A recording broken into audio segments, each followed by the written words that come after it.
So I was reading some stuff and I was thinking about something about Jay-Z and how he got bought and paid off by the NFL for them corny shows what he done. I mean, last year's with Dre and him was aight, and Rihanna was aight, but it was done to pay off the advancement of the social movement, just like the Grammys used him for the entertainment. See, all this Rock Nation, all that stuff is tied together. So he's bought and he's allowed himself to be bought and paid off. What an insult. But then again, I never thought much of Lazy.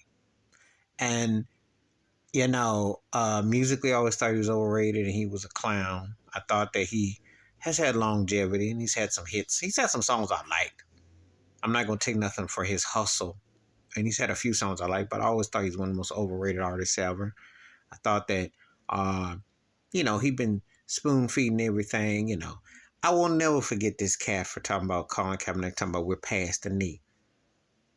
And they've used him, and he's allowed himself to dance on the plantation at all costs. So between that and the Grammys, I am going to do a separate video about MC Sean, who called out OG rappers as sellouts, because he tapped into the thing about Jay-Z, and he's one to springboard me to thinking about this video. But the reality is that Jay got bought and paid for two things that people tend to like. That little 15 token minute halftime Grammy thing at the Grammys was a joke.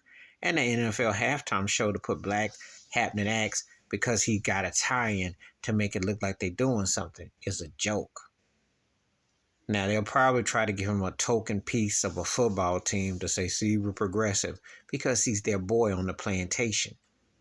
But he ain't done nothing to speak out on nothing. He has been a puppet. He's a hired hand and a sellout. But that's what they want. So you just notice how they got him woven between the NFL and the Grammys. Just so happens his wife gets all them token awards too. Think about the tie-ins there. Must be hard to sleep at night knowing that you bought and sold and paid for on so many levels. But that's what they do in America with 3Ks, especially when they get a token one who can't wait to be bought. Selling an alcohol and all kinds of situations to make himself like he's a big boss. And that's the agenda that's being pushed. An agenda. But it ain't on the real. But it must, my, what you do for the price of fame. Please hit like, subscribe, welcome thoughts and comments, and I do respond. Thank you. Wash your hands. Keep your mind clear. Watch out for nothing. Share it if you want to. And yes, he's dancing between both worlds. But when the split comes in, they aren't going to let him land head first because they don't care about Jay-Z. But it's just another way he can get used between the entertainment industry, and he allowing it to happen.